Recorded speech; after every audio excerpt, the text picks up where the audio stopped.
Okay, so first job this week is some drains in this field. As you can see, it does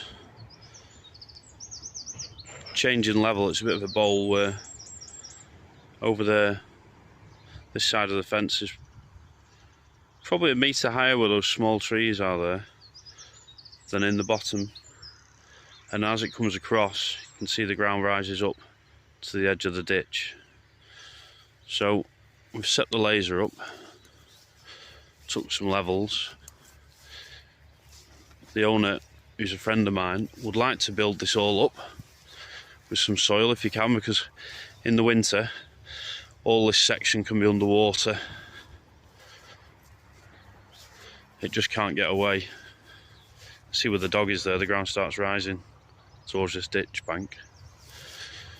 So we're going to put some drains in as high as we can, just to keep us above the water level in the ditch. So in that lowest spot there, I've gone for a foot deep, which by the time we put some fill in, probably end up a metre deep eventually. So we can go over to the ditch now and check my level against the water, which we should have loads.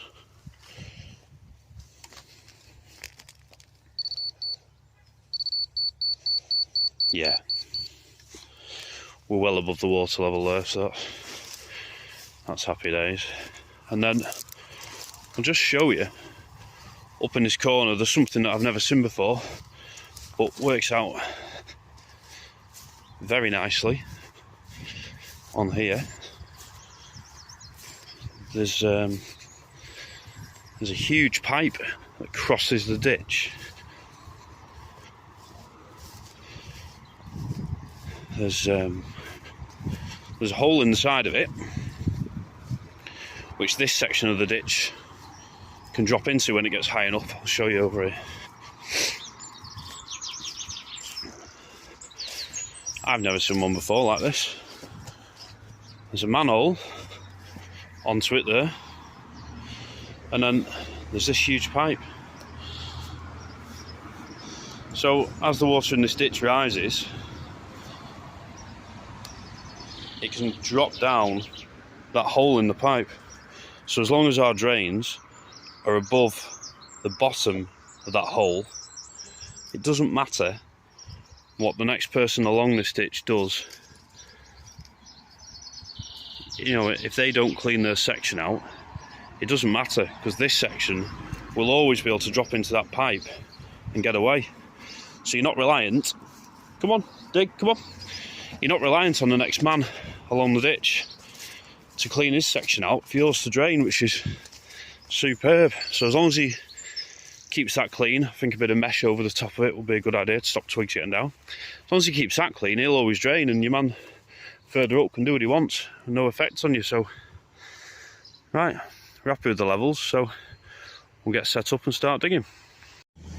So I'm using the receiver today, mounted on the digger, which saves a lot of time. So it goes on with this tube, which is attached by two magnets, very strong, and then put the laser, I don't know if you can see over in the distance there by that pile of clay, laser's set up there. I've dug down to the right level in the trench, checked it with the manual receiver, and then put the bucket into the right level and set this receiver up. So you can see there, when you get the green light flashing, that means you're at the right level, and then the arrows above and below tell you up or down. It saves a lot of time. It's a good tool. Saves you jumping in and out of the machine every 2 minutes checking level. So as long as you've got your arm straight and the bucket flat in the bottom, that'll tell you where you need to be. So we've got all the drains in. You can see there the trenches. Not overly interesting, so there's not really anything else to show you. They've got the pipe in now, all done, ready for stoning up, which they're going to do gradually, and we'll backfill as we go. He does want to, like I say, he wants to fill this land in a bit, so we're looking at if he needs planning permission or whatever. So we'll be filling over the top of the drains either way. Just a quick look at this bucket that I used. First time I've used it for drains. I've used it for ripping stumps out and stuff like that, but this bucket did a really good job. See, the hole in the back there stops the suction, so you don't get stuff. I never once had to bang it to get any soil out. It just didn't stick in. It's old, but I'll tell you what, it's done a fantastic job. 6 inches wide in the bottom, so you're not wasting loads of stone either side of the pipe either. It worked superb. Now, next, I dug this pond last year for him. It is nice. Just we've had a spell of about 3-4 weeks now dry, so the water level has dropped, but it is still holding. I'm quite happy with that. And in terms of wildlife, when the water level drops and you do get that muddy area around the back edge that you can see there, the birds do seem to come down there and find bugs and worms to eat. So he just wants it making a bit bigger. So today's job, now I've got the drains in, is I've stripped some soil and sod off there, look. I'm just now starting to dig out another, I don't know, 50 square metres worth of pond. And we're going to do it a bit shallower, so when the water level's down like this, it'll have about 4 inches of water, and he wants to get some more reeds and have an area that's, you know, a bit of a reed bed. That'd be nice for the wildlife as well. Crocodile there in the middle, keeping us safe. So yeah, it's worked out nice, this. So yeah, so the soil's coming out. I'm stacking that up behind the machine there, so we can use that when we've filled up to level down the bottom. We can blind off with that, ready for seeding with grass. And then, if you can see in the distance, this side of the caravan, there's 4 big piles of material. We're going to get the dumper tomorrow, get those moved. One of them's clay. That's going to go in here, just below where the bucket is. Start building up levels, and then the soily stuff, we'll bring it up and add it to this pile, and as we fill in, we can use it to blind off and, as I say, sow some grass. He's planted loads of trees here. It'll make a nice place. Alpacas are coming next, so that'll be interesting. Right, keep digging. Got the dumper here this morning. Got some muck to shift with a pile of clay. Pile of clay there,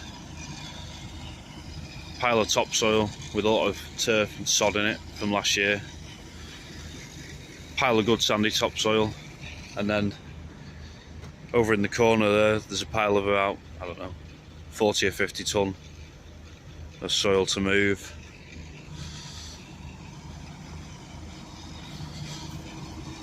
All that is going up here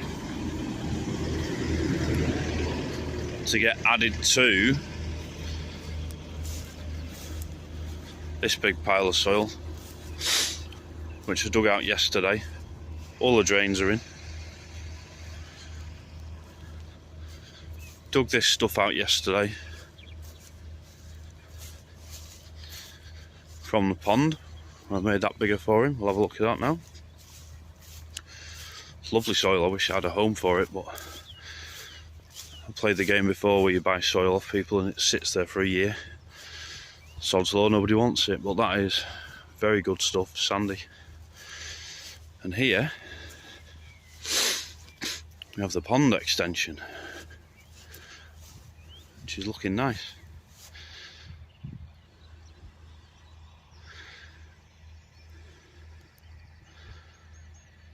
It's just shallow, this section. Let's put some reeds in it, I think. Bit of a reed bed.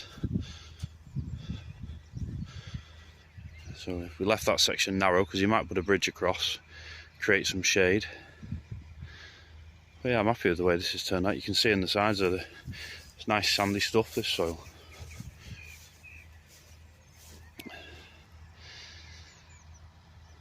Looking nice. So we're going to be finished up today. move the soil and the muck, and there's just little electric ducts to put in, only a few metres, not take long, and then we're done, and we'll be back to the Heritage Living Museum job to do some more for them. So I don't think you really need to see a video of some piles of soil when I'm done. So that'll be that for this one, and thanks for watching.